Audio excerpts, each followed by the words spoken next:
ليس اليتيم الذي قد مات والده، إن اليتيم يتيم العلم والأدب.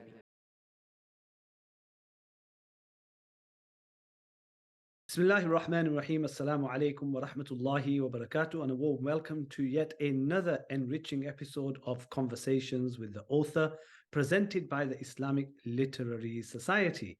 Established in 2019, the Islamic Literary Society is guided by a lofty purpose to bridge the gap between Muslims and their treasure trove of literary heritage.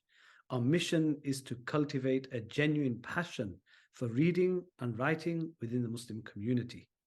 In this upcoming session, we will delve into the fascinating annals of the colonial era in India. But before we immerse ourselves in this historical exploration, let us introduce the book that will be our guiding light. Joining us is a distinguished author who has meticulously untangled the intricate nuances of this era through the life of Shaykh Husain Ahmed Madani, Dr Ismail Patel from Leicester. Welcome, Dr Ismail Patel. Hope you're well this evening. Assalamu alaikum. Thank you for inviting me, and it's an honor to join you, Sheikh Yunus.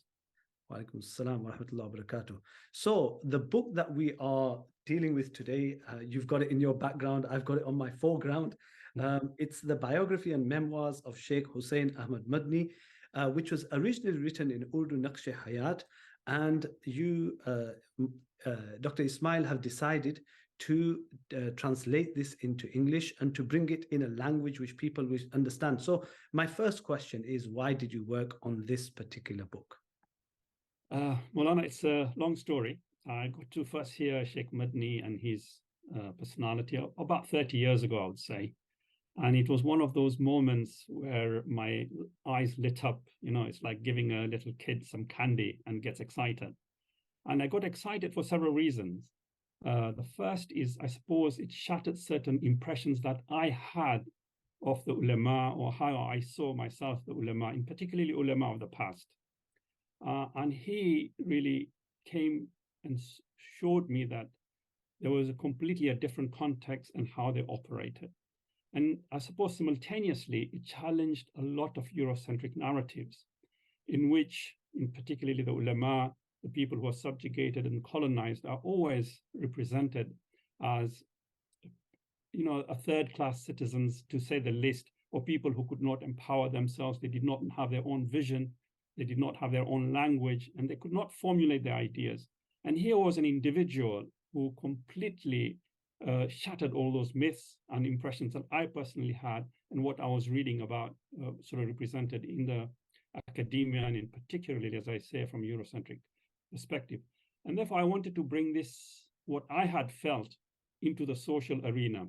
I want him to make it a social reality for the contemporary public, you know, so that we also have a contrast and all understand that, you know, individuals who are born in remote corners of the world, which today we might consider, you know, insignificant, played a pivotal role, not only in shaping that area and their people, but the global society and global history. And in fact, that history is being wiped out. And therefore, it's so important for us to bring him back. And how those are some of the reasons that allowed me to invest really 5 or 6 years over this book, because it got translated by somebody else. And as you know, Maulana, Naqsh Hayat sort of runs into something like 600 pages. Yeah. And we've reduced it to 150 or 200 pages. And that took a mammoth task. And so you say that you heard about him 30 years ago. Do you remember who you heard from? Not a particular individual, but I'm sure it was one of the ulamas giving a bayan and explaining about the Sheikh Madani. And that must have inspired me to go and look at his work. And then also, the other thing I also realized is the fact that there wasn't enough material on him in English language. Yes. And that also made it a worthwhile enterprise to try and see if we can bring his work into present context.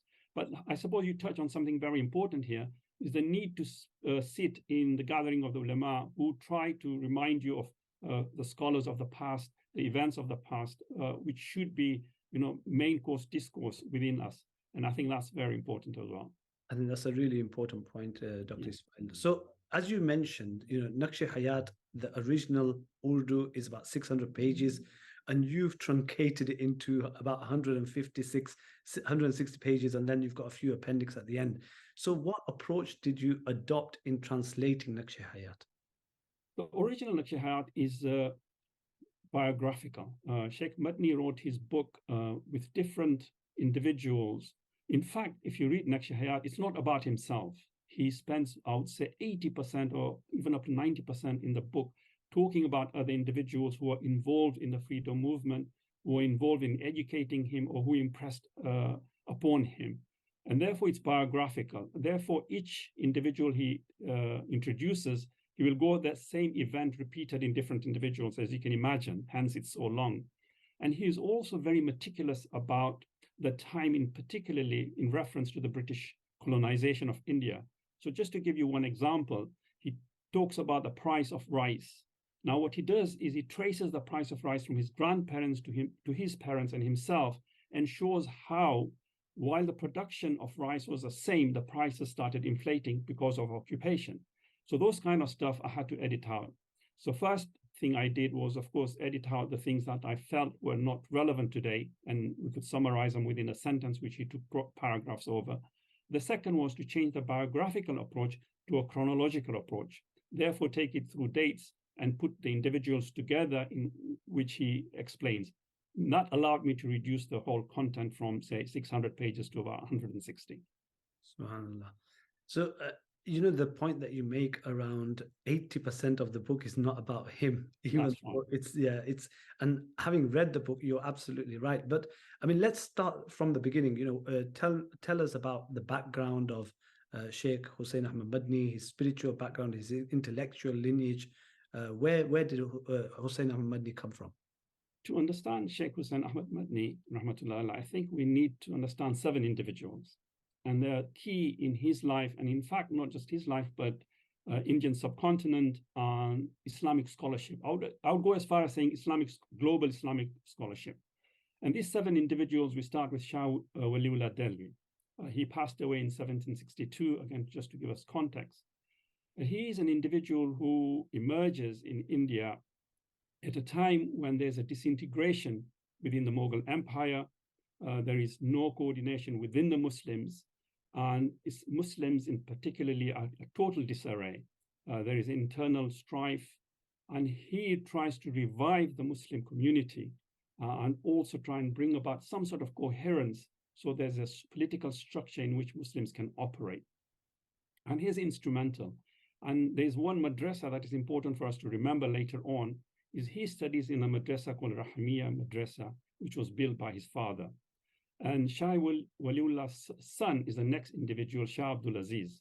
Now, Shah Abdul Aziz passes away in 1824. Again, just to remind ourselves, Shah Waliullah passes away in 1762. And Shah Abdul Aziz, who's the son of Shah Waliullah, he is now at a time when the British East India Company has occupied India and are creating havoc. And he passes the first fatwa against the British of jihad, that India has now changed from Darul Aman to Darul Harb, and we have to now fight the British. And this is very important because this is passed in approximately 1803, 1804. But this was not the first fatwa against the Europeans, because the first fatwa against the Europeans, Maulana, is by an individual called Sheikh Zainuddin. And he passes a fatwa in 1499 in Malabar, which is modern-day Kerala, against Vasco da Gama. So you can see the Muslims as going as far back as the 16th century, were already talking about challenging the occupiers. But Shah Abdul Aziz, learning from his father, taking the mantle on of reviving the Muslim community and also opposing the occupation of India, are instrumental. The next individual is a murid of Shaykh Abdul Aziz, Shah Ahmad Shahid. Shah Ahmad Shahid passes away in 1831, and he is a great follower of Shah Abdul Aziz, and he carries on the work of Shah Abdul Aziz, and he's the first individual who actually militarily builds, if you like, a battalion, freedom fighters against the British, and he confronts the British in the northwestern frontier, which was through, if you like, a pariah or an individuals who are got together against those who are supporting the British. And the next individual after that is Haji Imdadullah Rahmatullah, who passes away in 1899. So you can see this genealogy that is taking place. All these individuals are linked with each other. Haji Imdadullah first moves from India to Mecca, but when he goes to Mecca, he meets certain ulamas from Indian subcontinent who tell him to return back to India, to say your work should be the work of Shah Waliullah. You need to carry on that work. You are not needed in Mecca. Go back. So he turns back to India, and when he returns back, there's a great revolt taking place in Delhi called the Sepoy resistance, which is very, very famous, where the military Indians who had subscribed to the British Army started to revolt against the British. And that was in May 87.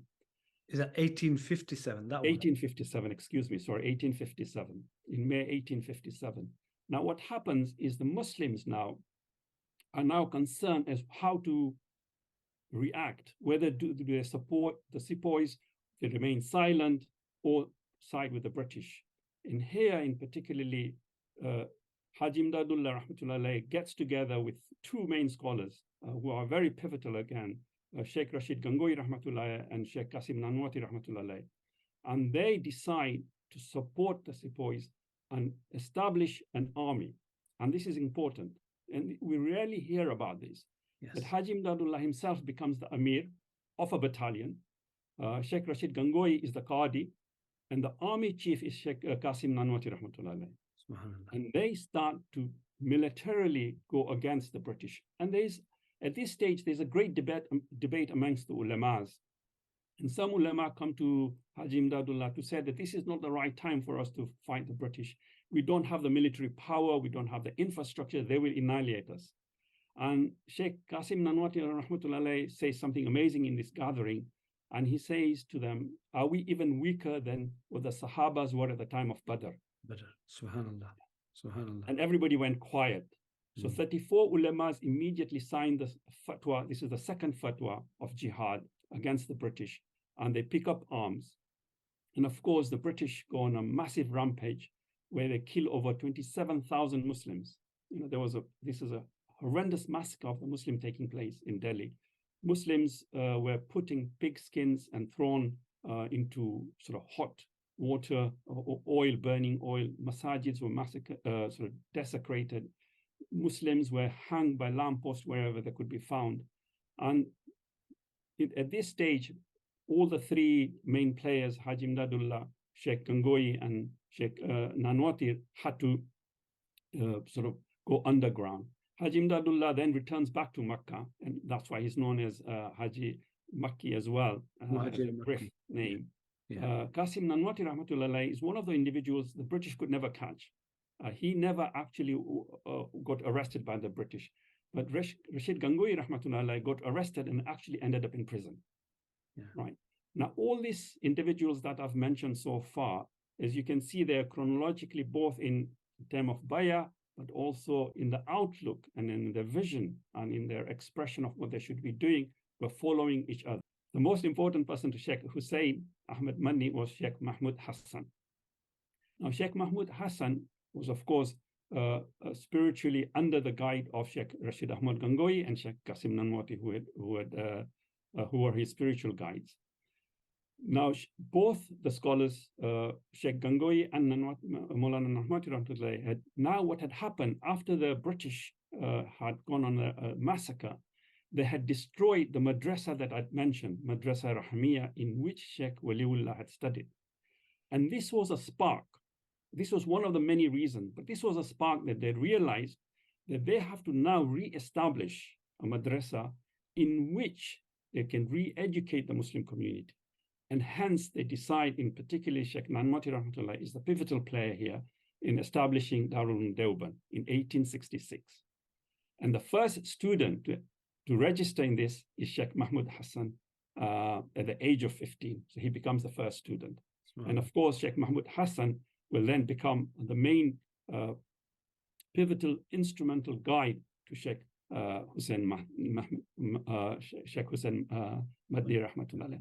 So you can see these seven players, if you like, players in the sense of spiritual guides, individuals who are mountains in their own right, and there were giants of their, not only of their time, but as I mentioned right at the beginning, that some of these individuals have guided the Muslim Ummah globally in how to think and how to establish ourselves, and particularly Sheikh Waliullah in person. Now, what these individuals went through is also very significant, Maulana. The way I see it is they went through 3 phases. The first phase was the disintegration of the Muslim community itself, the moving away from deen, not understanding how to practice it. The second aspect was the colonial occupation. And I think that was very significant, that Muslims for the first time were becoming colonized. How do you react to that? And that is something amazing, and how they counter that. And the third aspect, which we will come towards the end, is what Sheikh Madani Rahmatullah comes to understand, is the emergence of the nationhood state. How do we counter nationhood states? Because they were all these 3 aspects was completely something new. And these ulama, the 7 that I've mentioned, have to counter this as the pivotal players, as the pioneers in the field of how to counteract that. And therefore, it's so important for us to understand these ulamas and how they countered and reacted. And of course, Sheikh Madani is very concerned, and all of this touch one way or another with colonialism, and in particularly the British colonialism at the time of India. Besides the economic impact, and besides the, if you like, the ethnic cleansing that took place, all of them, all the ulamas that I'm mentioning, particularly Sheikh Madani and Sheikh Mahmud Hassan, are concerned with the epistemic genocide. What they're concerned about is the destruction of the knowledge of the Muslims. And Sheikh Madani goes at a great pace and length in his books to show that the impact of just changing the language from the mother tongue of Urdu to English had such a great impact, because you are losing not only how to express yourself, but some very key important words of faith, of respect. And this was being undermining the very principles upon which Muslims founded themselves. And there's a lot to say about this. And this is not undermining English as a language, because of course you can believe in a faith in all languages. But when that language is used by the oppressor, then what happens is the oppressed cannot express themselves. And this epistemic genocide, I think, is central to all their understanding. And therefore, what they're trying to do is revive or fight colonialism, not only militarily, but intellectually, to show that you should start to use your own language, try and think and emancipate yourself from the mental slavery of the colonizer, so that you will be able to think and understand what the colonizer is doing to you, and be then able to defend yourself militarily.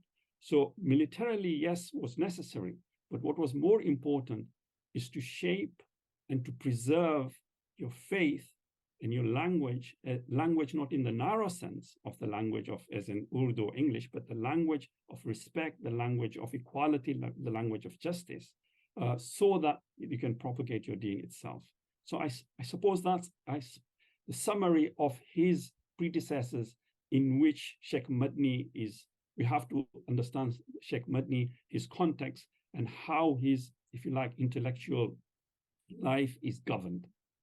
I think it's really important that you mentioned the 150 years prior to Shaykh Husain Ahmed Madani, but he himself mentions it in Naqsh Hayat, in that book, and he mentions all these individuals that shaped his mindset, shaped his life, shaped his vision, shaped his intellect, shaped his spirituality. I think that all absolutely he covered it in his book, because it shaped him as an individual. I think the other point that I want to just touch upon, which you mentioned about when I was young and I was growing up, I heard that, in India, they used to give fatwas that you can't speak English, you can't speak English. But you've just put that context there, which is really important, because it wasn't that the ulama were against English. What they were against is the colonial oppressors forcing a language which took away their heritage. Is that right? Absolutely. And he gives one example very clearly. He says that India was one of the most educated places in the world. It could be in power of any superpower of the time. Once the British occupied it, what they did is they changed the curriculum into English language. Immediately overnight, the exams were in English language. People had to read English language.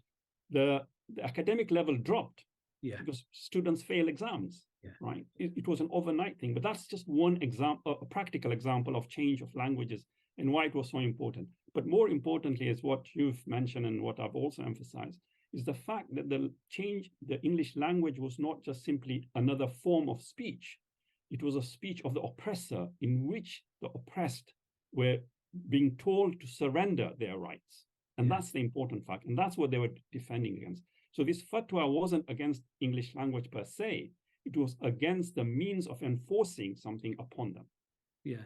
I mean, you talk about the fatwa against the English language, which I picked up as well. But then there's also mention in there around the fatwa against the British was not necessarily against the British. It was against the occupation. Absolutely. And that's been clarified there as well. Yeah, absolutely. I mean, he's very clear in his way of thinking, and you need to read, and he's very specific as well. It's not trying to read between the lines. He's so explicit that he comes across an individual with far-sightedness beyond everything that we can even. I mean, he was thinking at that time about the oppressed people in England. He's saying we are oppressed here, but the elites in England are also oppressing the underclass. And he's trying to revive that as well. I mean, for somebody who had never traveled at that stage out of India to be able to see that, it's a sight, beyond comprehension. So tell us about his early life. Was he educated in a university, or something like this? To get to this kind of thinking. No, his early life is completely contradictory to what happens later on, because he's the youngster. He's one of the youngest son, 4 sons. He's the son of Sayyid Habibullah. His father's name is Habibullah, and he likes playing. His father is very strict, and he likes playing cricket and football, and he likes going to his cousin's house. And whenever his father used to send him for an errand, he used to always do a detour, go and play a little bit before going to whatever he had to do and come back. And of course, his father at this stage is really sort of annoyed with him. And he'd already sent the elder sons to Darul Uloom, but he was very young, so he couldn't send him. But nevertheless, his father sends him. His father sends him to Darul Uloom. But his family itself is something very unique about his family. That, as far as he could recall, and he goes back through approximately 10 generations, if I recall right, Allah forgive me if I'm wrong, but about 10 generations. And he says nobody from our family took bay'ah from anybody who was not a sheikh from our own family. Yes. So they were a Madani.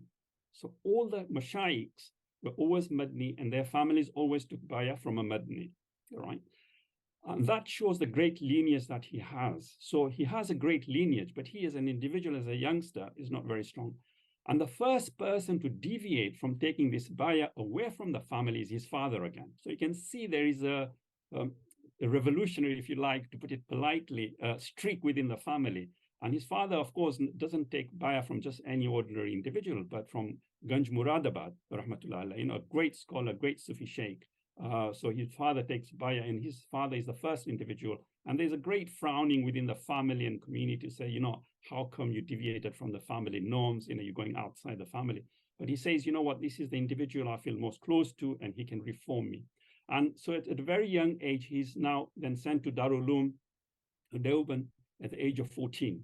And when he gets there, he starts learning under the young ulamas of the time. He wanted to learn under Sheikh Mahmud, but of course, as a young student, he's allowed to stay next door to him. And Sheikh Mahmud does seem to have an affinity towards him because of his elder brothers, but he actually doesn't learn under him.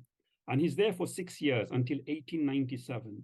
And then he gets a letter from his father, or all the brothers get a letter from his father to say that he has made a decision to migrate to Medina, to do Hijrah. And his father has this great urge to say, I want to now live in Medina, pass away in Medina, and he's willing to sell all his property and land in India, and he wants to move. So as a young individual, he moves, he's come to Darul Uloom. He's now, even at Darul Uloom, he says, he used to be the last minute reviser. This first phase of his studies, he never paid a lot of attention in the class. And he passed a lot of oral exams because he was a good speaker. But when it became written tests, that's when he starts having difficulty. He really struggles. And he says he has to drink what's known as salt tea to keep awake. I don't know what the equivalent is nowadays, or whatever the young students. I think it's still the same in Darul Uloom. Maybe, double dose coffee or something like that to stay overnight. But nevertheless, he's identified that he's somebody who's very amicable character. Shaykh Madani, this is by the ustads of the Darul Uloom, because he comes close to a lot of them, and they use him as a scribe because he's very young. He's allowed to go into their houses and he can write notes for them and so forth and write letters.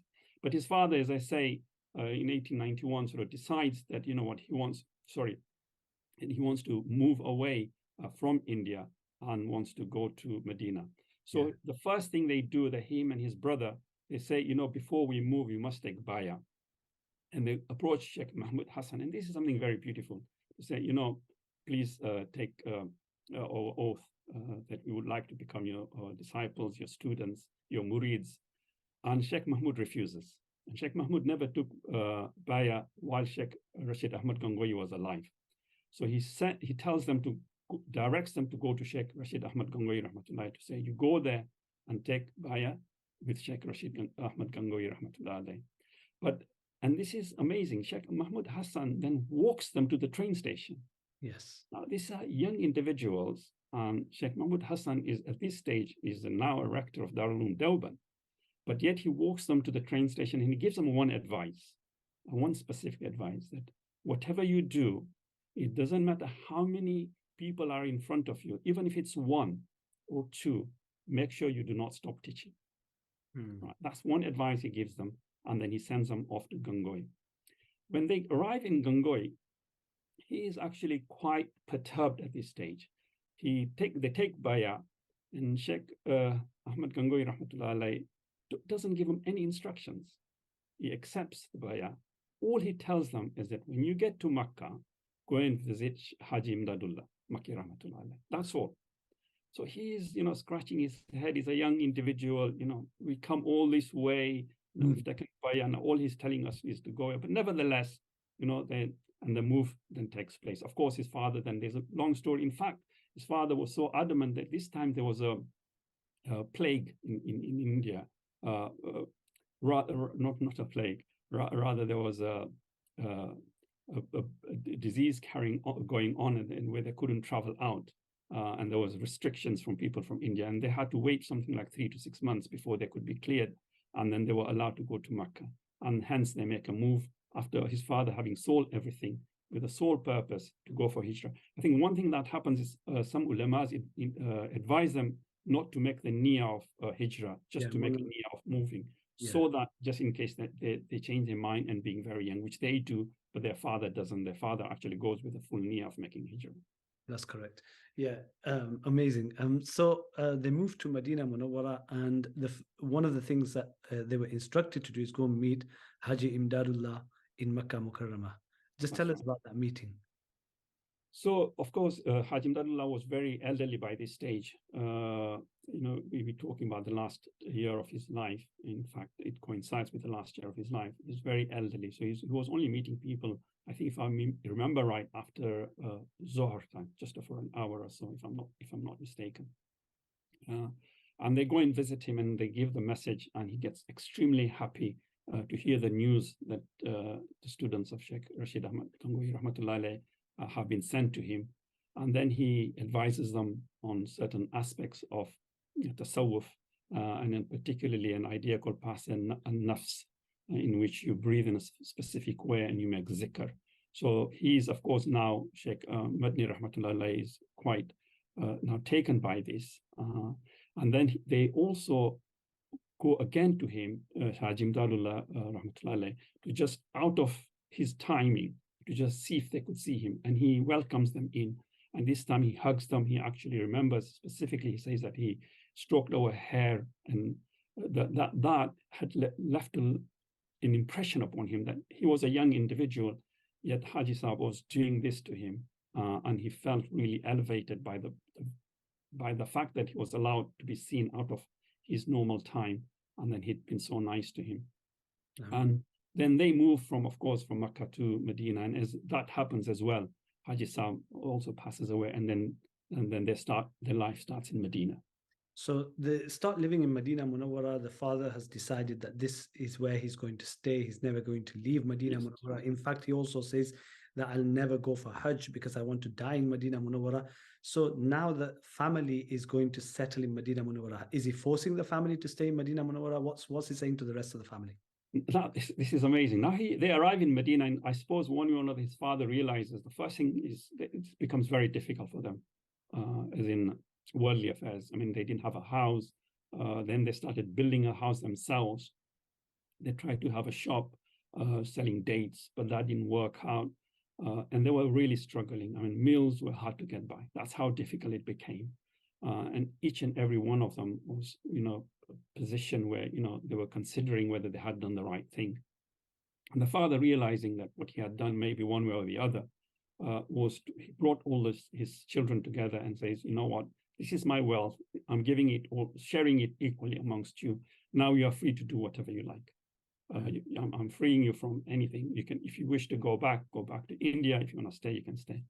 And they, of course, make a mashwara and say, you know what, our father is here and we're going to stay with him. And they decide to carry on living in Medina. And they, of course, have to have a certain income. So Shaykh Madani himself starts to become a scribe. In those days, what used to happen is rich individuals who didn't have the time to go into the library of Medina, and there were several libraries made endowment particularly by the Ottomans, the Mughals, certain sultans around the Arab world, and in particularly from India itself. These libraries had manuscripts, and individuals, when they needed them, they would ask a scribe to copy it, and then they would give the copies, as we might call a photocopy today, but in those days it had to be written.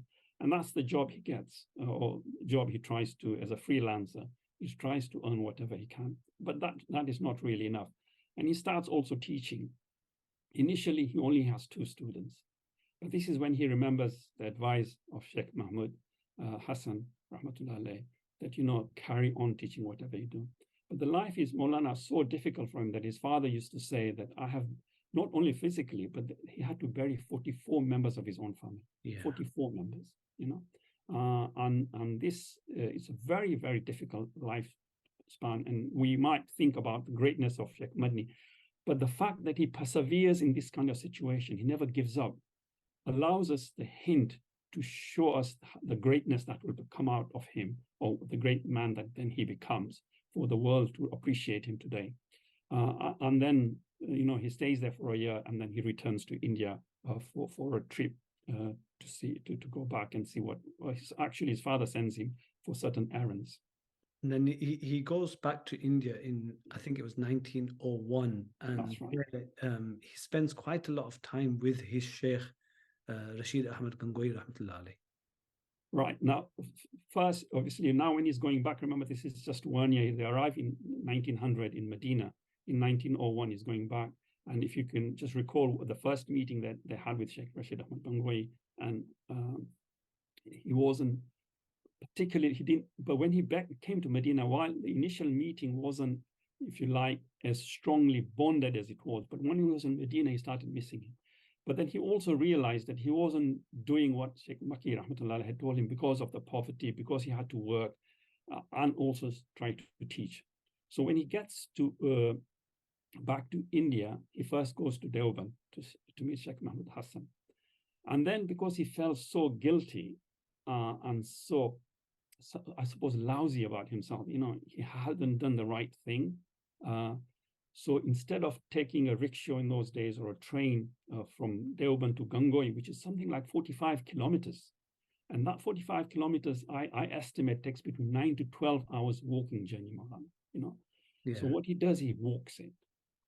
He walks this journey, and he walks it not because he wants to show off or anything. And he doesn't say this himself, but we read it from different places.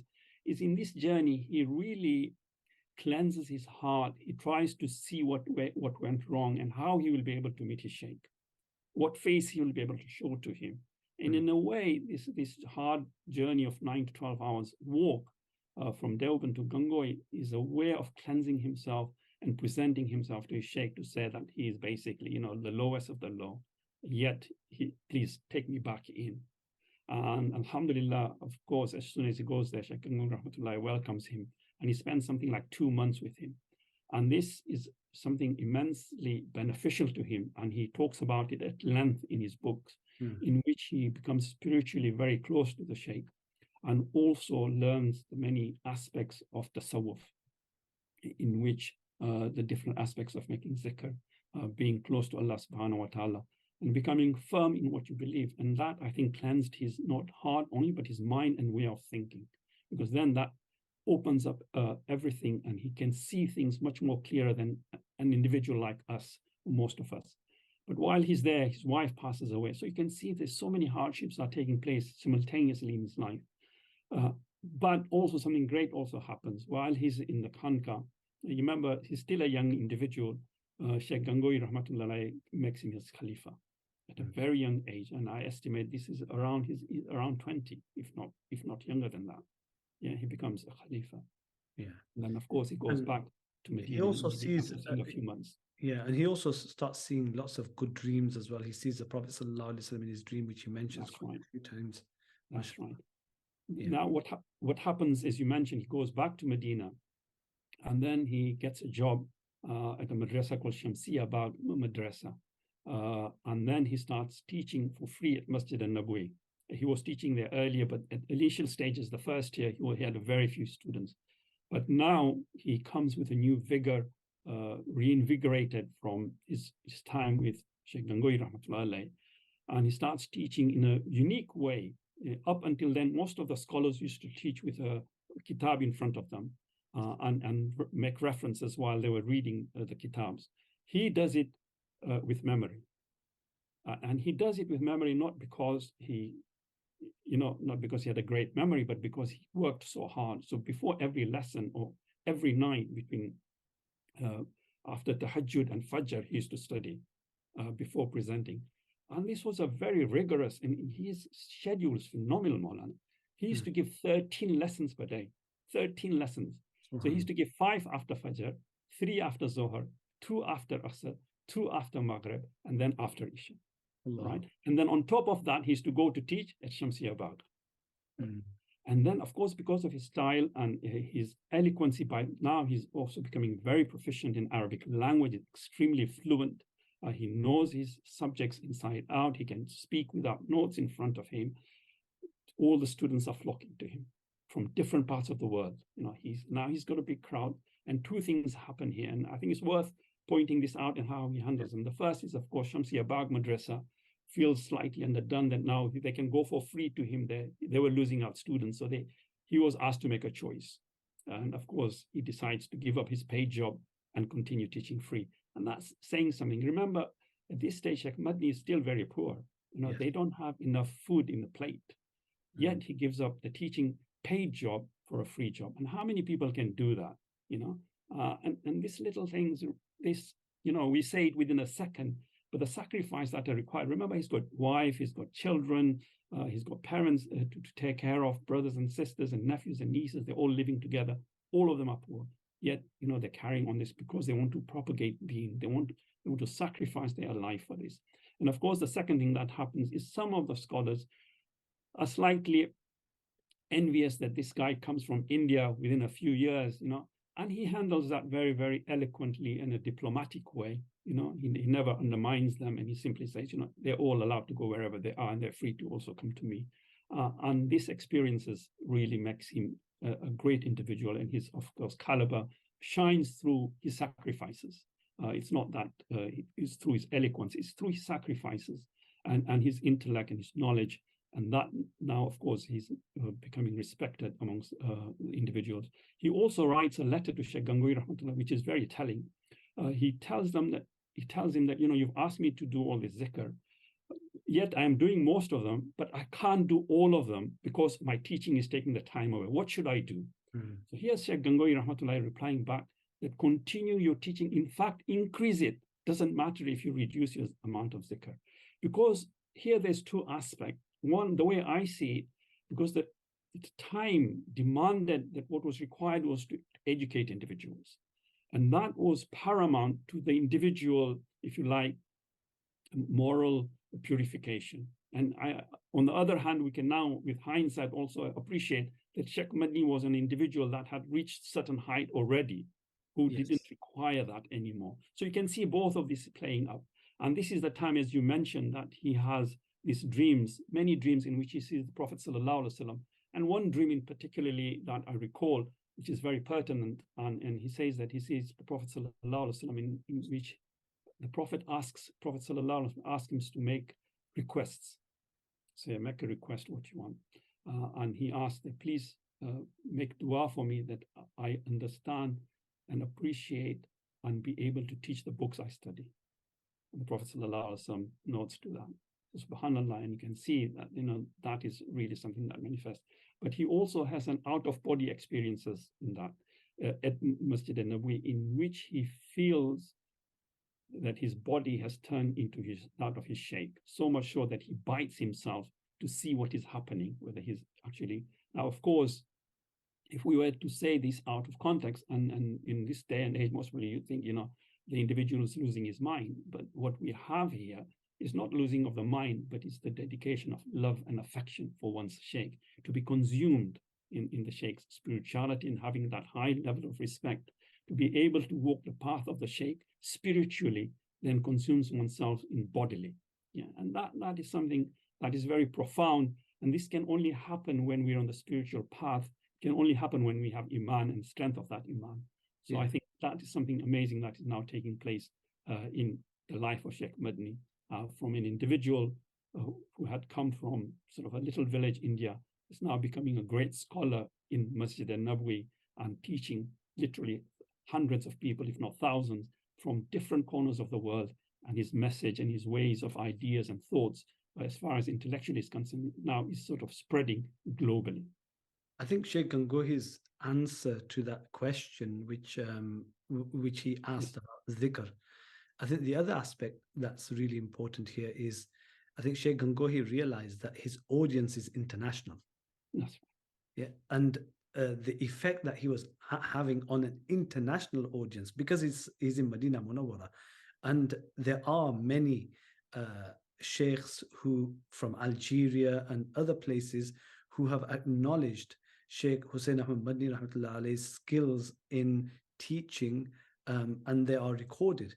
So I think that's the other aspect that we, I think maybe Sheikh Gangohi realized that, the benefit that he's giving a lot of these individuals is much more than the individual. And like you said, he'd already reached heights which many of us will only wish that we could even touch. And then, so he stays in Medina Munawwara for about 6 years, and then he goes back to India around 1908. Why was that, and who did he meet there? Any significant pointers in that journey? So just before Sheikh, to put in context, in 1905, Sheikh Gangohi Rahmatullah passes away. Yeah. So he's lost a Sheikh. And the reason for the second trip was quite long, but in fact, his younger brother, or his elder brother rather, tries to move to India, and his father then tells him to join him. And that's how he ends up. But it's also important that he wanted to go in now. He's lost his Sheikh. He wanted to now to take bayah with Sheikh Mahmud Hassan. And so he goes back to India in 1908 and takes bayah with Sheikh Mahmud Hassan. And he stays for 3 years at Deoband. Now, a lot of scholars actually miss this bit out. And this is very significant because this is a great scholar who's been teaching in Masjid al-Nabawi, as you mentioned, at that stage, globally recognized now as an eminent scholar. Yet he goes back to Sheikh Mahmud Hassan, and not only to Deoband, but he becomes a student of Sheikh Mahmud Hassan and learns Bukhari and Tirmidhi under him. So here, there's so many things we can think about here. First is the greatness of Sheikh Mahmud Hassan. How great was he? That he as a Sheikh, Husain Ahmed Madani, which we are now just explain how great he was, to feel the need to learn under Sheikh Mahmud. Right, that's one. But the other aspect is I don't know the right word to use here, Maulana, but the humbleness. Humility, absolutely. It is the humbleness to go to another individual and say, now, please teach me. When everybody is around you telling you how good you are, right? with all due respect, if somebody tells us, call us a doctor, you won't go to anybody else to go for anything else. And he goes there for 3 years, not 2 weeks or 2 months, for 3 years, and he learns under Sheikh Mahmud Hassan. See, just to point to people that when he left India initially and he left Darul Deoband, he didn't do the final year books of hadith under Sheikh Mahmud Hassan that he wanted to. And as we've mentioned, without doing that, he became a great teacher in Medina Munawwara, and he had no need to go back and do these books under him. And yet he felt that he wanted to. And that's the humility, that's the greatness of this personality. And this is where also he now becomes very, very close to Sheikh Mahmud Hassan, as we mentioned right at the beginning, the 7 individuals that were very close to him. And of course, Sheikh Mahmud Hassan is one of the pivotal players. So now he really enters into his life in a grand way. And then after 3 years being under Sheikh Mahmud Hassan, learning from him and also teaching in Darul Deoband, in 1911, he then returns back to Medina Munawwara. Okay, so he returns back to Medina Munawwara. Does he start teaching again? Is he back to where he was? Yes, he goes back, and his schedule carries on. He goes back. Obviously, by now his word is gone. When people now hear about him coming back, at this stage now, I think he has students from Lebanon, Turkey. Remember, Ottoman Empire is now controlling the Hijaz at this stage. So there's students from all over the Ottoman Empire, which is, as far as what we now call the Caucasus, Bosnia and Albania, Macedonia, all those countries, Lebanon, Syria, Palestine, and Northern Africa. So all these individuals, people from these countries, are part of his students. And then while he's in Medina, things are unfolding in India. Sheikh Mahmud Hassan, what happens is he's very close to Sheikh Ubaidullah Sindhi. He musters many ulamas to resist the British. And he creates a whole new underground movement to arm the Muslims to start resisting the British. And in particular, Sheikh Ubaidullah Sindhi is an individual that is pivotal in this, who's asked to be sent to the northern frontiers and gather ulamas and individuals and arm them so they can start a resistance movement. And within this, now they have to correspond with each other, and they were corresponding on what's known as the silk letter movement. So what they used to do is they used to write with a silk that was transparent on handkerchiefs, and then give it to a individual who then travel across. So if they were stopped, the British couldn't find anything because it was invisible. It could only become visible when they put water on it. But that they got caught, and then when individual is caught, they find out, or the British also use this as a pretext. They knew, but they use this as a pretext to link Sheikh Ubaidullah Sindhi with Sheikh Mahmud Hassan. And Sheikh Mahmud Hassan, there's a warrant for him. But before the warrant could be executed, Sheikh Mahmud Hassan then leaves India and moves to Medina. But there's something here, Maulana, I think it's very, very important to read. Just let me read this, I think, from the book of what he says about Sheikh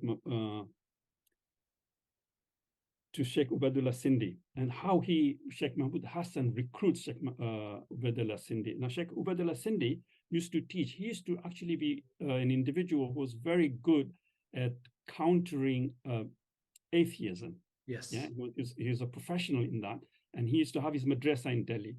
And so Sheikh Mahmud Hassan writes to him, and he says, as long as the British government are India, for every 10 or 20 Muslims you protect, the British will corrupt a further 1,000. Yeah, it was a very profound statement. When that is phenomenal, isn't it? That here's an individual. There's several things here for us to learn here. That yes, it's important to protect yourself, right? But as leaders of community, you need to put that into context. If you can protect 2 while 1,000 are being corrupted, then your responsibility is to save 1,000. Yes. And yes, you having a madrasa in Delhi is important, but let's try and save 1,000 by expelling the British. Because by expelling the British, we will be saving more. And that's how he recruited Maulana Ubaidullah Sindhi, and he convinced him that, yes, you are doing an amazing job in this madrasa, but this is even more important and need of the time. That's right. That's right. So of course, Sheikh Ubaidullah Sindhi, as a student of Sheikh Mahmud Hassan, takes over and he becomes a great scholar. And that could be a talk on another day, but he's a great mujahid. He travels around the world. In Afghanistan, he goes even to modern day Russia, then Turkey, and all so forth. But anyway, the point here is Sheikh Mahmud Hassan is then a warrant has been issued on him, so he leaves India and moves to Makkah Mukarramah first, and then Medina, and then they meet again with Sheikh Husain Ahmed Madani Sheikh and Madani Sheikh Mahmud Hassan meet up. Yeah. Okay, and now so Sheikh Mahmud Hassan, he is now in Makkah Mukarramah, and there's things happening in Makkah now, where Sharif Hussain and is taking over, and he's siding with against the Ottomans. What happens here? So just before that, Maulana, what happens is when Sheikh Mahmud comes to Makkah, he invites Sheikh Madani Rahmatullah Alayhi and tells him about the project. What is important here is several things. Sheikh Sheikh Hussain did not want Sheikh Madani to be involved in India in this project initially. But when he came to Makkah, he gets him involved. So the first thing they do is they try and meet the governor, the Turkish governor of Makkah. Yes. And there was a delegation coming from Istanbul at that time by the name of Jamal Pasha. So they approach him and tell him about their resistance movement and ask for a letter of support. And this letter is very important. They fight tooth and nail trying to get this letter. And the letter basically says to the effect that the Turkish government will support the Indian Muslims and the Indian people against the British occupation. And they will raise this within the international arena and also provide whatever support is necessary. So this is a very strong support from the Ottomans. Now, they want to now get this letter to India. So they go through quite a length to hide it in some envelopes, and they create a cupboard and then to put it in underneath and send it across. But by the time the letter arrives in India, of course, the Second World War has broken out, and Turkey now has sided, unfortunately, with Germany, and the British now are attacking. First World War, I think. This is the First World War. Yeah. And they're on the losing side. And there's Arab revolt has taken place, starting to take place as well, which was in June 1916. So Arab revolt takes place in June 1916, and they are now in trouble. So they are now concerned as what to do. So what Sheikh Mahmud Hassan decides is that they should move out of Makkah and go towards what is now modern-day Afghanistan, Pakistan corner, and start their resistance from there. As they're in Makkah, they receive a delegation from the Imam of the Haram, basically sent by Sharif Hussain, as you mentioned, who had allied with the British, to sign a letter. And the letter was to say that it was legitimate to support Sharif Hussain against the Ottomans, and he can be, not to the directly, but he could be the rightful heir as a caliph. But the letter also, there was a clause there that said this is signed by the ulamas of the Hijaz. Yes. To either Hijaz or Makkah. I forget the exact word. I think it was the ulama of the, I think it was the ulama of Makkah, I remember. Yeah, Sheikh Hussain reads that. Of course, he wasn't going to sign it anyway. Sheikh Mahmud Hassan reads this, yeah? That's right. Mahmud Hassan, he refuses to sign. Of course, they are infuriated by this. The delegation goes back and they get an arrest warrant.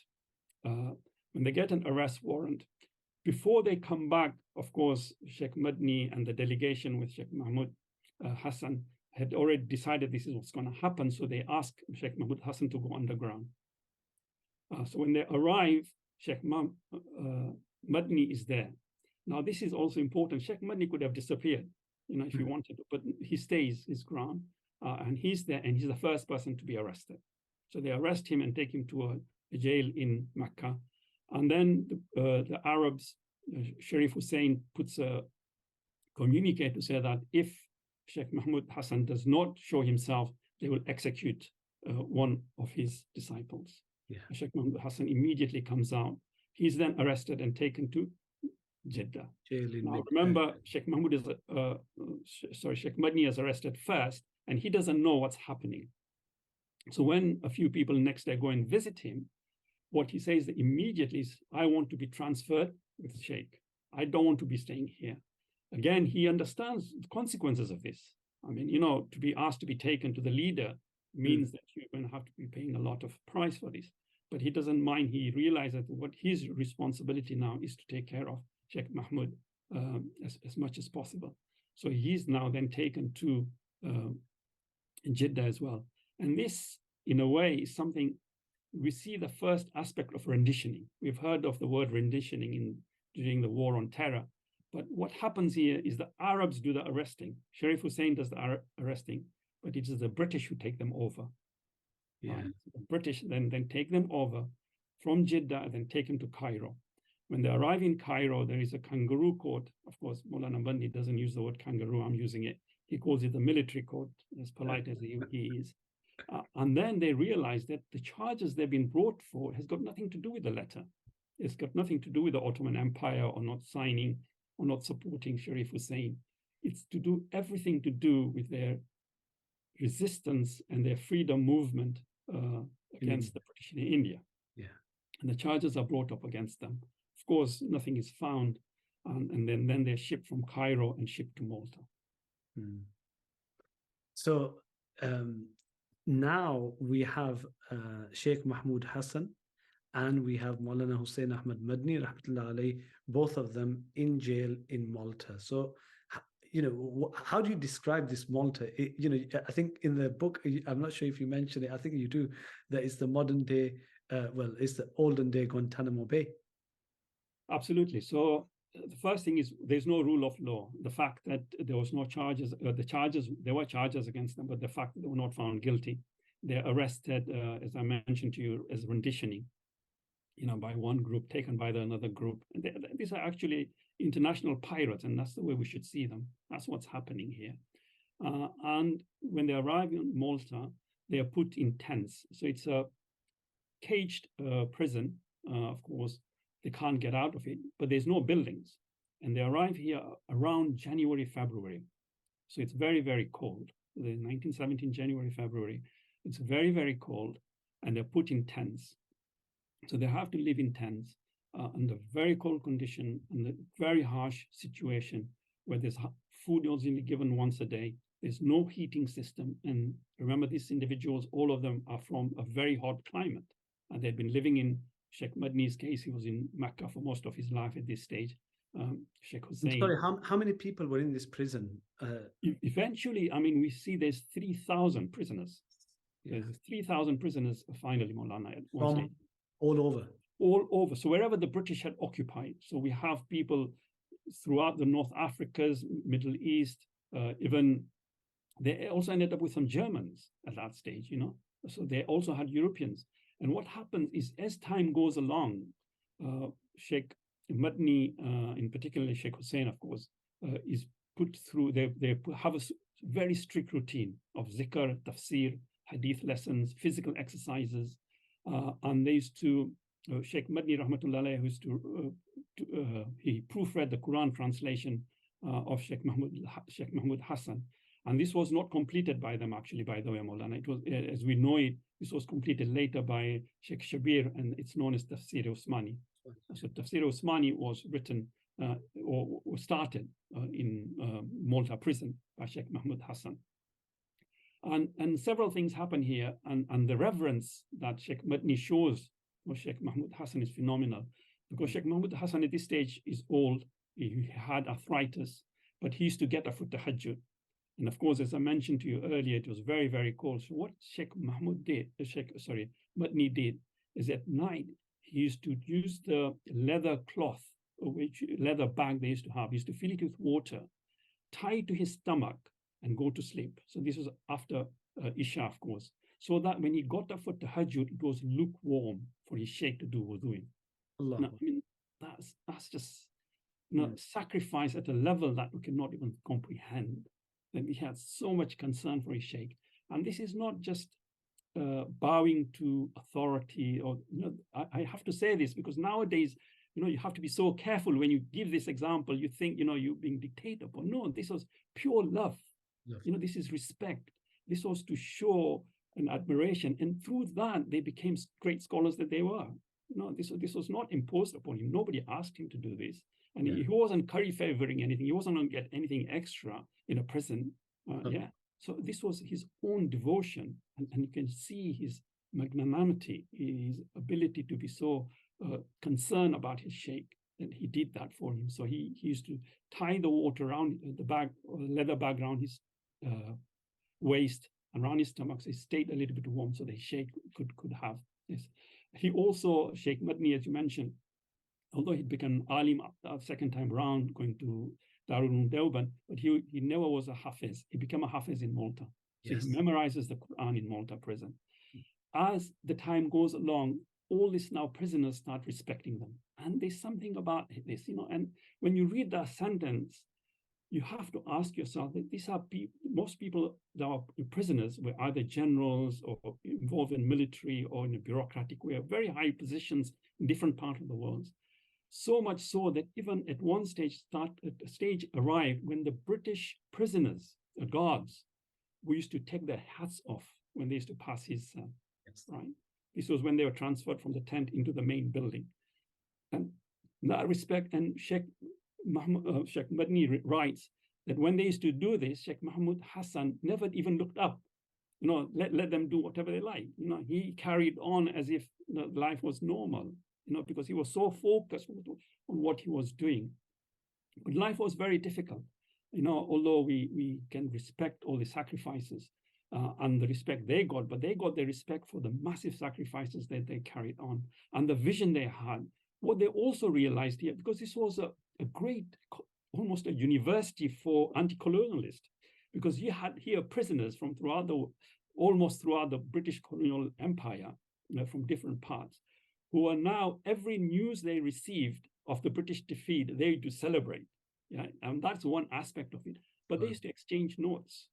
This is where Shaykh Madani also starts to realize that this idea of nationalism and the idea of the fact that you have to try and undermine colonialism wherever it is and work for that globally, which will come up much later. But you can see his maturing of his ideas taking place at Malta prison, that he's seeing that what British were doing by occupying the different walls there, irrespective of their color, irrespective of their faith, they were oppressing them. So this is an anti-colonialist movement that is emerging, and he's also then will use that to formulate his own ideas against the emergence of nationhood states. The conditions get a little bit better during the stay in Malta near the end. I think they start to get hot water.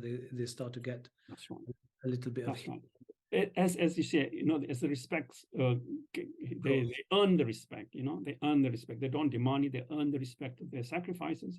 People start to understand what these people have gone through and what they're going through, and what is important from Malta. Actually, let me read you another letter. He writes a letter from Malta, right?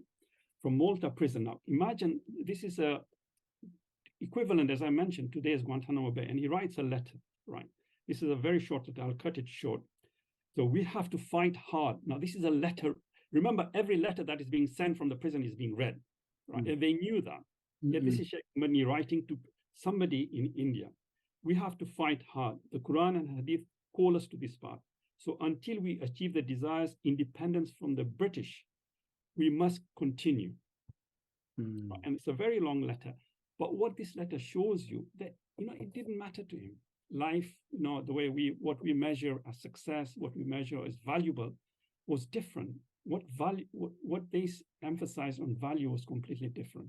For them, haq, the truth, equality, justice, they were the values, not having and freedom from colonial oppression. Absolutely, and that sort of encapsulates it, isn't it? So to be free is what encapsulates all that. And of course, they carry on and they spend 3 years and 2 months in prison until February 2020. But is also what is important here is the war ends in November 1918, the First World War, and they're not released immediately. A lot of prisoners are released, but they are not released. The Indian contingency is not released because, of course, the British are concerned that if they go back, they might revive the movement, and they still had hope of holding on to India as long as possible. So they carry on for another year in the prison, and then they eventually are released on 21st of February 1920. And there's one part in the book which mentions during the release how the prisoners honored Maulana Mahmud Hassan and Maulana Husain Ahmed Madani. There's a Sheikh Effendi there who leads the kind of congregation out to see them off to the boat. No, so actually they read Nasheed and they're calling out takbir, and it's a great a fanfare in a way, but it's also an appreciation of these individuals were appreciated for. So now they've been released from Malta. Do they go directly to India? Are people waiting for them? What's the situation in India at the time? Okay, so while they're in prison, 2 or 3 things take place that are quite important for us. First is, of course, the Ottoman Khilafat has been destroyed by the British. That has been Ataturk takes place. But the Khilafah movement then emerges in India, and that takes place. That starts in 1919. So that's while they're in prison. So that's something very significant. The second thing that takes place is the British passed something called the Rowlatt Act of 1919. What this act did was to make political cases to be tried without a jury. Very similar to what's happening now, but let's leave that apart. So that allowed the British to accuse anybody of political, if you like, movements, and then they could be tried without a jury, without evidence, and they could do whatever they like. And the third, of course, is the emergence of Mahatma Gandhi and the Satyagraha movement. So there's 3 things, major things. And of course, the fourth, in April 1919, was the Amritsar massacre that the British carried out. So there's a lot of movement within India that is taking place. Remember, they had just been released in February 1920, and it takes them 3 months to get to India. Okay. Because it's, we're still at the end of the First World War. There's no fast transportation, and they go back to India, and it takes them 3 months. They have a stopover in Yemen for a while, but eventually they arrive there. Once they arrive in India, there's a massive party to welcome them. And actually, the British tried to undermine that as well. While the boat was stationed, before embarking, they sent a few Muslims, so-called Muslims, I put in quotes mark here, to tell or advise Sheikh Madani and Sheikh Mahmud to say, it would be better if you take route X and go directly back to Deoband rather than stay in Mumbai or Bombay at that time. And of course, they were not going to have any of that. So they arrive there. And as soon as they arrive, great delegations start visiting them. 2 things happen, actually. There's one, that's a positive aspect, including Mahatma Gandhi, who comes to visit them. The Khilafah movement comes to visit them. Anybody who had to do anything with the Indian freedom movement or expelling the British, and all the major scholars of the time come to visit them. Of course, Sheikh, there's a very sad line here, and in fact, there's a sad reality of a life, I suppose. It's one of those things that so he also mentions that Sheikh Mahmud Hassan mentions that it is strange that some of the closest that we thought are closest to us are also avoiding us. Of course, they are the ones who are more concerned about what the British might say, what the powers to be would say, being seen with those who have just been released by prison and who are still refusing to give up resistance movement. But a big shift then takes place in June 20. So they've just arrived, they have all these meetings, and then in June 1920, a new fatwa is written by Sheikh Mahmud Hassan, rahmatullah alayh, in which there's a shift of policy from armed resistance to non-cooperation. And this then fatwa is signed by something like 500 ulamas. Right? This is a really important juncture, I think. And yes. I think there's something that happens with Aligarh University, which leads to the Jamia Milliya being created because of this non-cooperation. Just mention that, because the time between when Maulana Mahmud Hassan comes back to when he passes away, there's not long, but he achieves quite a lot within these few months that he lived when he returned to India. Absolutely. And this is something very important for us to understand, that what he does is, first, he passes this fatwa in which there's many instructions, but several you mentioned is the non-cooperation, educational non-cooperation. Again, you can see this, the idea I mentioned about epistemic genocide. So they focus a lot on education because they understand to protect the future, you have to protect the youth. And to protect the youth, you have to educate them in a certain way. And the government schools were the British, which were sort of sponsored by the British curriculum financially and educationally, were going to corrupt the youth. So the first thing to do is to deny or to ask people not to enroll in any government schools. Then they set up into university level, as you mentioned, they set up their own university. They ask people to boycott anything to do with British. So again, the idea of boycott is taken very, very seriously. In fact, Shaykh Madani goes to a level that when he used to travel around, when people used to ask him to do imamat, he used to pick up the masalla and check where it was made from. If it was British, you'd throw it away. He wouldn't perform salah on it. Wow. That's amazing what he used to do. Then, of course, the basic stuff was to return back any honors that the British government had given them. Of course, Britain, wherever they went, they created the chaiwalas, as I say, to give them some honors and to show that, they follow the path. And they decided to give all that back. And they have a generic ruling at the end to say that act on anything, provided it is within Sharia, but that will help us expel the British. What is significant here, Maulana, and a lot of people forget, that the Muslims non-cooperation movement started 2 months before Mahatma Gandhi officially announced the non-cooperation strategy. It started 2 months before, although the Satyagraha movement had started, and the massacre, as I mentioned to you, the Amritsar massacre had already taken place.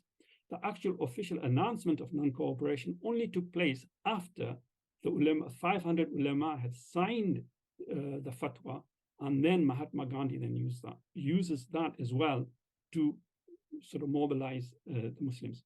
The other aspect that I think I've forgotten to mention right at the beginning, that when we mention Shah Abdul Aziz and Shah Ahmad Shahid, their movement started before the Indian National Congress.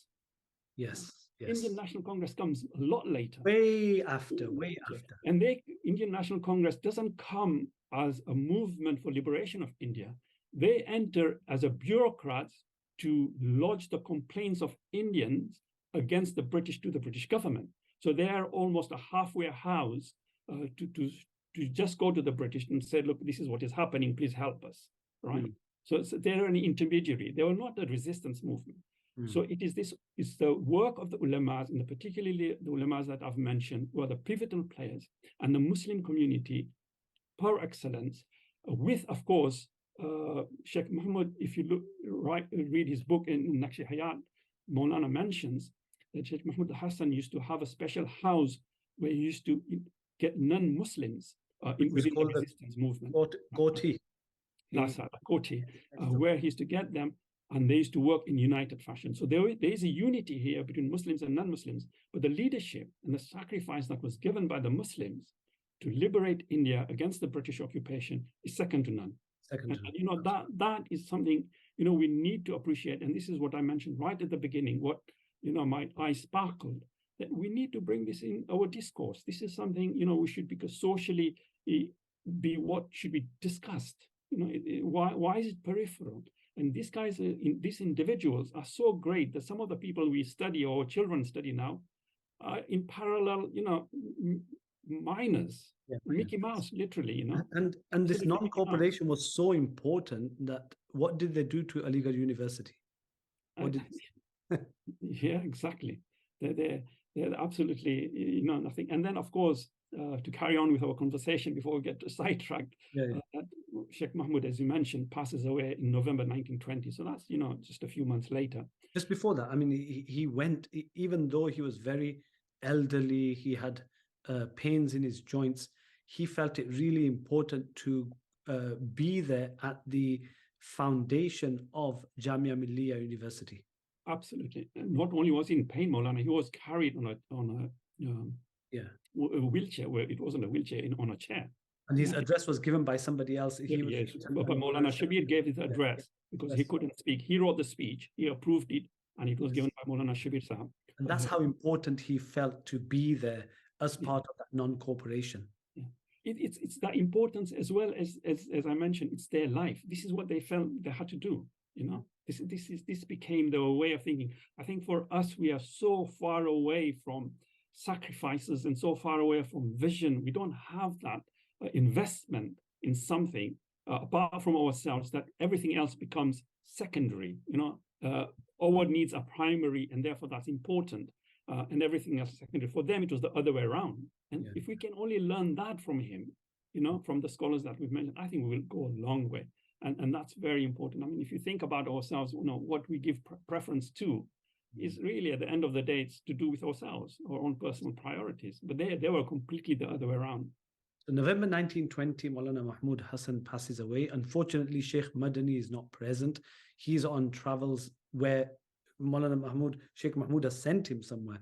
And then he arrives just as the funeral has just finished. That was very painful for him. Very painful. Absolutely painful. Shaykh Mahmud Hassan posts Shaykh Madani to Calcutta to say, you should go to Calcutta. There's a madrasa there, go and teach there. And of course, while he's on the way, he gets the message, then he has to return back. Actually, just on that point where he stops over, or he's forced to stop over. That's right.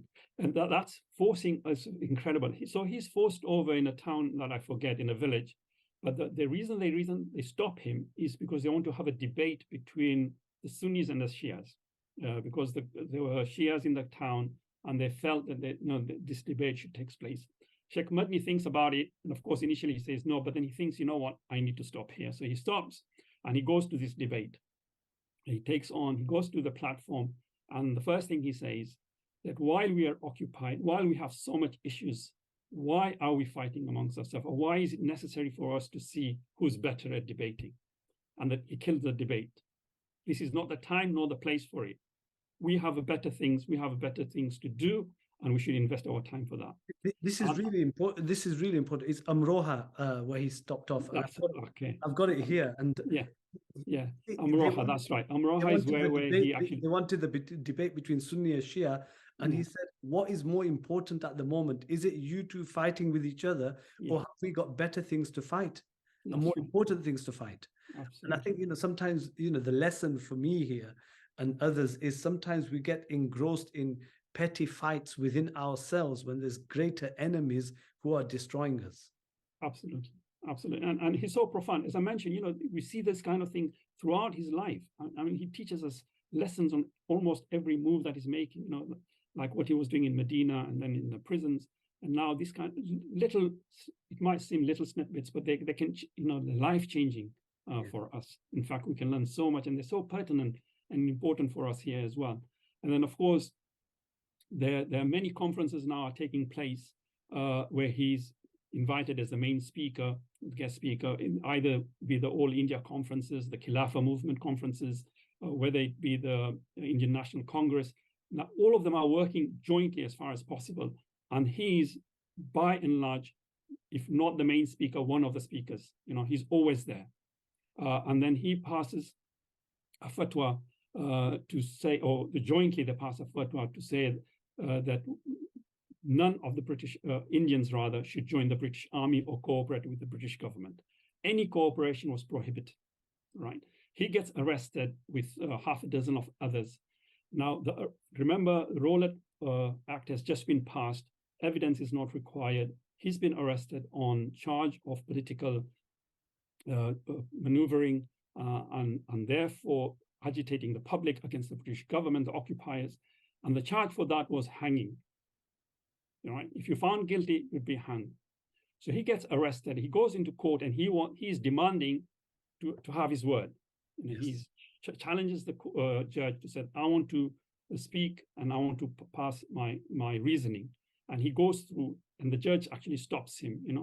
Then he writes the whole thing down and he gives the written text, which we have still got available. in which basically argues that there's no way as a Muslim I will allow an occupier for me to dictate upon who I should kill and not kill, in particularly another Muslim. It's just not acceptable. Now, while this is taking place, some of his friends, and by the name of Maulana Muhammad Jawhar, a very close friend of Shaykh Madani Rahmatullah alayhi, goes to him and says, for Allah's sake, change your mind. He says, please change your mind, because we need people like you. If they hang you, just accept, apologize, accept, and they will release you. And then we can use you. And what does Shaykh Madani say? He says, oh Jawhar, if my statement changes, then faith itself will also change. Then what will remain? Subhanallah. So here he is. He's prepared to be hung. Remember this, he's prepared to be hung, but he refuses to apologize. He refuses to go back on his fatwa of non-cooperation and prohibition to interact with or support the British anywhere. And then he gets 2 years hard labor imprisonment. 2 years hard labor imprisonment. So people remember Malta, but I think when you read his stories or other people telling you, I think he had it much more difficult at Sabramati prison for 2 years, because he's isolated. He's only given salt water at night, sometimes to drink. And although he's not physically abused, he was mentally definitely abused. Yeah. And is this where he started his Naqsh Hayat? This is where people then ask him to start writing, but he never finishes. Yeah, he never finishes. Starts writing much later. In here. But he never finishes. And then from here, after serving 2 years, he's released, and then he immediately goes back on the road. And what we need to remember here, that while he's doing all this, all the time he's not only an activist or a freedom fighter, he's also teaching in different places, either small madrasas, masjids. He's always, the teaching aspect, he never leaves him throughout his life. He's doing everything together. He's what would you consider as, if it was Western, this was a white man, you call him a polymath. He's a scholar of multidisciplinaries. He's doing everything. He's a freedom fighter. He's a guider. He's a teacher, and he's proficient in many languages. And he's doing all this at one time. And then he starts teaching at Silhat. Again, he was in a position to take a job anywhere. Yes. Right. But he chooses a faraway corner, not because he wants to be away from people, but he thinks that's the place where it's necessary to be, because that was the hour that was needed, and that was where he felt that he should be spending time. And then that was in 1925. In 1928, people in Deoband then really forced him to accept a position to become the head of Darul Uloom Deoband. And then he does something amazing here. You would have thought, Silhat, far end of the world, Deoband invite me, let's go, man, straight away. Head of Deoband as well, not just any ordinary position. Yeah. He says, I will give you 29 conditions. How many? 29 conditions. If you fulfill the 29 conditions, I will accept. And you think these 29 conditions will be to his favor? No, they're completely the reverse. If the union guys would look at it, they'll say, you've lost your mind or something. The first condition is he must continue his resistance movement. So Darul Uloom cannot stop him. But he also appreciates that will take him out from the Darul Uloom. Any absence from teaching must be deducted as wages. Right? So he appreciates that he has to continue his resistance movement, his freedom fight, but that will take him away from Darul Uloom. So Darul Uloom must take the wages out from him. So he's allowed to do the one, but also not ensure that Darul Uloom is not suffers as a consequence. And of course, there's all sorts of other conditions, but all of them in favor of the Darul Uloom, not him as an individual. So nothing there of the 29 conditions are there to promote him or to enrich him or to give him more power. Completely the opposite. And that's an amazing sort of indication of an individual now who's really respected throughout the Indian subcontinent. He's a major figure, yet he doesn't want to be treated with any special sort of brush, if you like. Now he's back in Deoband. What we see is his teaching during the day, and then he'll travel somewhere to go and do a talk about the freedom fight, and then he'll come back in the morning, teach again, and then it was just when I read his biography, I can't understand how he used to get the time in those days in terms of the travel means that was available as well. It was just phenomenal. Absolutely, absolutely. I mean, in fact, the other thing he did, Maulana, is he used to travel alone. He never had an entourage. You know what? At this stage, he's traveling alone, and he would take on these commitments of teaching or trying to be at rallies or demonstrations, and he would do it alone. People would join him along the way, but he would never make people come with him. And while he was in Darul Uloom, he would also take care of himself. So, for example, when he used to draw water, they used to have a well. In those days, there was no taps. He used to draw the water himself. He wouldn't allow anybody to do it for him. Yeah, he did it himself. He used to draw water for his family, take it and give it. And nowadays, what you demand most probably a student to do it for you. But more important than that, Maulana, apart from the personal sacrifices, that he meets intellectual challenges of the time. Remember, I mentioned to you, Shah Waliullah had the challenge of confronting the disintegration of the Muslim worldview and the internal strife. And then we had the occupation. Now, the British, now towards the 1940s, now are proposing creating a nation state. Initially, it was a nation state. India is going to be liberated. How do we now create a nation? And this new challenge that emerges brings him into confrontation with quite a few players. Of course, the very idea of how now to bring people of different factions, we have the Sikhs, Hindus, the Dalits, the Muslims, how do you now as a united front confront the British, and what will this new state look like? And that idea, of course, brings into many players into play. First is Maulana Maududi, and then Jinnah and the Muslim League, and Iqbal. And these three really oppose him. But Maulana really, he digs very deep into his resources, intellectual resources, and then uses his knowledge, his also experiences in what had happened in Malta and in his imprisonment.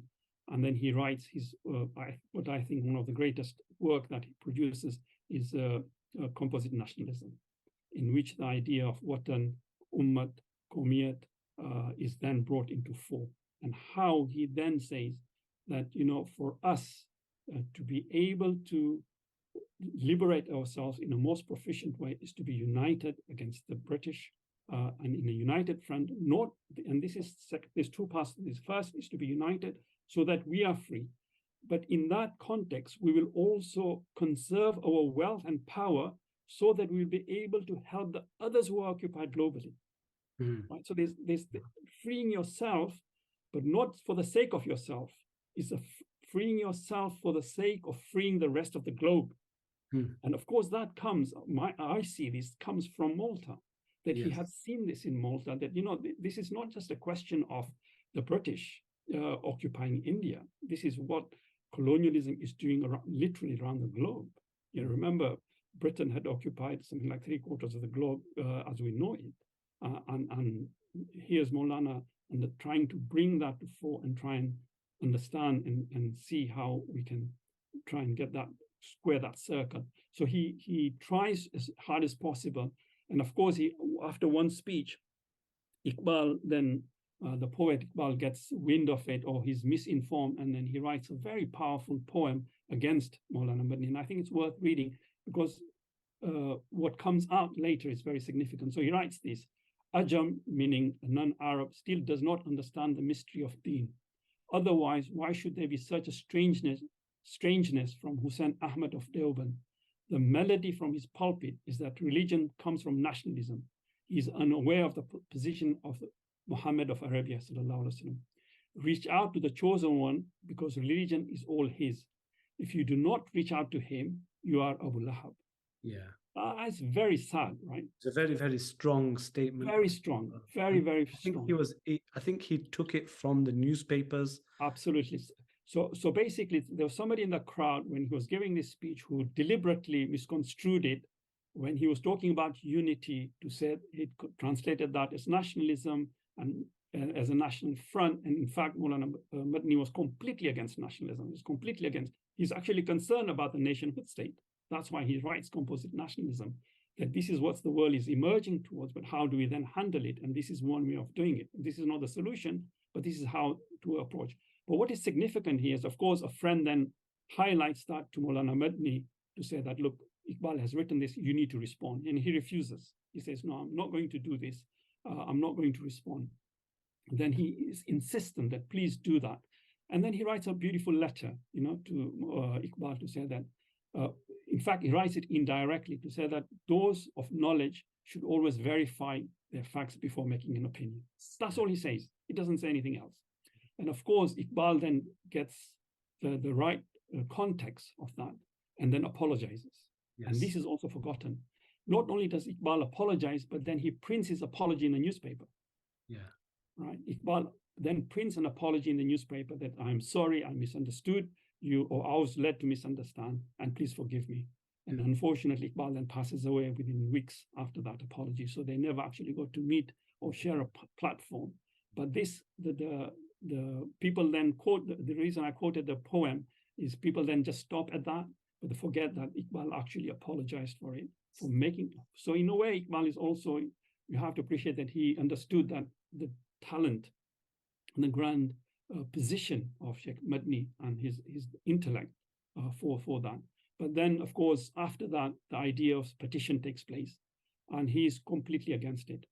There's a lot of challenges here, not only from Muhammad Ali Jinnah and Maulana Maududi and Iqbal, but his own fraternity in Deoband are also, some of them are for partition, and he is totally against. So there's quite a bit of tension there. There's two parts to this. There's absolutely tension, there's no doubt about it. But at the top, I think there's one example which we can give to show how to behave in differences, even at this level. Remember, we are not talking about an opinion here of liking one thing or the other. This is something they have spent their life in. They've invested. I could, if I'm wrong, correct me. They actually done ijtihad on this. This is something they've thought through. And Shaykh Madani has thought through this. And that's why he's going against petition. But another scholar, Shaykh Thanwi Rahmatullah alayh, again, an eminent scholar, highly respected at the time and up till now, he goes for petition. He says, maybe we should get petition. Yet, how did these two great scholars behave? They didn't go onto public arena and slag each other in present-day context of social media and, because of this or the other. In fact, two things that take place that are very, very important here, Maulana. First is Shaykh Madani himself goes to Tanabon to meet Shaykh Maulana Thanwi Rahmatullah. When he arrives there, for one reason or another, it's very late at night, and then he sees that Maulana Thanwi was very tight on schedules. He had a schedule written outside his khanqa, and we read that, he saw that after Isha, he doesn't see anybody. So Maulana Madani, what does he do? He doesn't knock the door and say, look, I've come from this long way, I'm this great sheikh, I want to see him. No, he just literally, some say, just by the door, he just slept there till the Fajr time when the doors opened. And then when the doors opened, he went in. And of course, when Shaykh Thanwi found out, he was very upset that he hadn't knocked the door. But the fact that he goes there and meets Shaykh Thanwi Rahmatullah, and Shaykh Thanwi Rahmatullah then welcomes him and honors him in front of everybody, shows that the level of real scholarship, real leadership, real guides. These are what guides and scholars should be like, that you have your differences, but there's a commonality which is much greater than your differences. And that respect and advice that should be given to each other, despite your differences, should be respected. In fact, on the other side, what happens, and this is an amazing example, this takes place much later, in fact, after petition, where an individual who knew both Shaykh Madani and Shaykh Thanwi Rahmatullah was once in the group of, in the company of Shaykh Thanwi Rahmatullah, and says to Shaykh Thanwi Rahmatullah that, your khanqa, Shaykh, is very tight and you're very difficult. Maulana Madani is much more relaxed. Why do you have to be so tight, Maulana? Tells to Maulana Thanwi Rahmatullah. And Maulana Thanwi gives something profound example. And he says, look, if an impurity falls in an ocean, nothing happens to the ocean. And if an impurity falls in a little bowl of water, the whole water will become impure. I am that bowl. Shaykh Madani is the ocean. Subhanallah. Despite their differences. Allahu Akbar. Despite their differences. So this is, yes, there was within the ulama, but the top level is something we need to learn. Again, we need to learn from. Yeah, there was great differences. And I think that what was very sad here is those who were more politically inclined, especially the Muslim League, and others then started really becoming personal and undermining Sheikh Madani. Nevertheless, he himself never stooped that level. He continued with his vision, is trying to continue with his mission of ensuring that India remains one. But obviously, with hindsight, we know that was not possible. Yeah. And also, the Jamiatul Ulama Hind by now, that was he's the head of in Darul Deoband, he's the only one who's asking for a single against petition. Everybody else, even the Indian Congress, is asking for petition. They're accepting. In fact, now we know with the revelations of the papers that the Indian Congress and Jawaharlal Nehru was instrumental in mapping out how the map should look like, of the division. And Maulana Madani saw this through, that, it's going to be very, very difficult. And he continues fighting and remains in India. And post-independence as well, he decides not to move to Pakistan. He remains in India. And his mission now, several things happen. First, of course, there's a great invitation for him to enter the political arena, which he refuses. Second is then there's a rush to honor him with all these titles from the Indian government now, right? Which he also refuses to say this is not the way of our pious predecessors. And then he goes for the final Hajj of his life. He goes for Hajj. And then on the way back, he stops at Karachi. So that's now Pakistan. He stops at Karachi in Pakistan. And I've heard this from Sheikh Mufti Taqi Usmani Sahab, that when he arrives in Karachi, he gives a speech in which he gives an analogy. Somebody asked him that you are against Pakistan, the creating of Pakistan. At that stage, they're still, quite, if you like, vocal about the issue of Pakistan and the petition. And it's quite raw. So he says, look, the only example I can give you a comparison is if there was a debate of building a mosque at a certain place, there could be two opinions. People have a right to disagree that this is not the right place to build. But once the mosque is built, when the masjid is built, then everybody's together then. Your opinion, was pre, not post. Yeah. I was, before Pakistan was constructed, I was against it. Now it's been constructed, we have to now support you. We can't now say because I was against petition, now I have to be against Pakistan. It doesn't equate that way. Again, you can see that he's beyond our sort of mundane, sort of sensual sort of egos. He's well beyond that. He's well beyond that. And he is really trying to show the, if you like, almost the ummatic concept of what a Muslim should be, that he should always be thinking of the global rather than individual. And now I know that for him, boundaries have been created, but it doesn't matter. We are still Muslims on both sides of the fence. We have to now work for each other's good.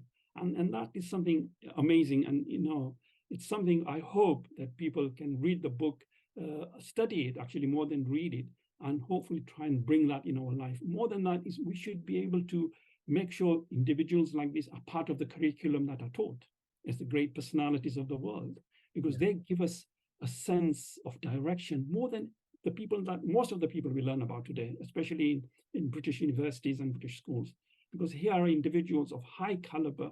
They have sacrificed so much, yet they don't want anything in return. Nothing in return. And then, of course, he spends the rest of his life teaching, and his greatest sort of ambition is to ensure that deen, humbleness, and the way of the Prophet ﷺ and the teaching of the Quran becomes part of the Muslim Ummah, so that through our examples, and this is again very important for him, that is through our behavior that people will be attracted to Islam and Muslims. It's not the other way around. We can't dictate it to people. We can't show them with, good books or so forth. Practice and play the part. Yeah, subhanAllah. So how long did he live after partition? Is it 10 years? He passes away in 1954. So he doesn't even live 10 years. Yeah, it's amazing. And of course, he used to, throughout even the post independence, if you like, post the eviction of the British, he carries on his work at Durban. But I think before we end, we should always remember that why did he go back to Medina? I mean, he loved Medina so much. Yeah. And I think a letter that is written, he writes to a friend to Medina is very pertinent in this case. While when he comes back to India, after he's freed, a friend writes to him, inviting him back to Medina to say, come back, this is where you need it, you can benefit the Muslims here. And he really wanted to do that. At one stage, Sheikh Mahmoud refuses him to go back after they're released from Malta. But this is what he says to his friend. He says, things which benefit Muslims are dearer to me than physical closeness to the dearest. Allah. It is for this reason that I have chosen this faraway land, even though I feel restless and nostalgic for the blessed city of Medina, near to our Savior and the Master of Medina.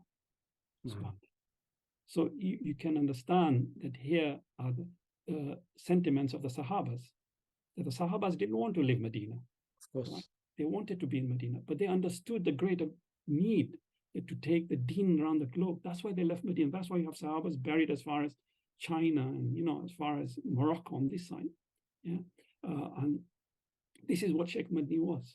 Is a personification for us of, if you like, if I'm not over exaggerating, a glimpse, a star, a spark of the Sahabas, that he loved Medina so much, he did so much for it, he never wanted to come out, and he wanted to return there again.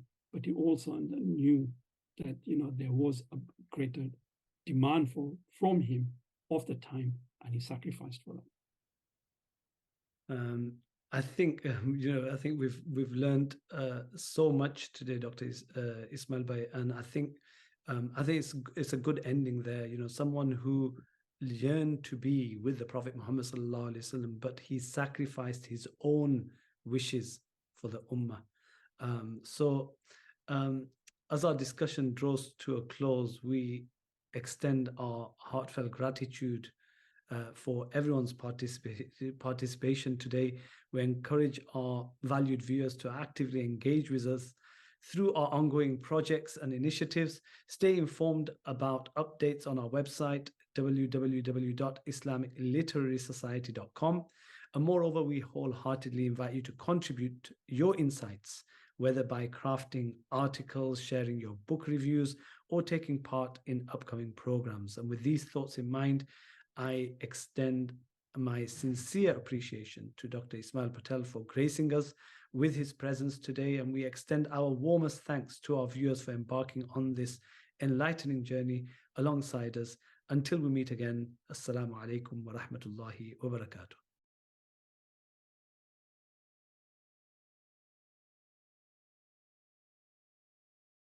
ليس اليتيم الذي قد مات والده، إن اليتيم يتيم العلم والأدب.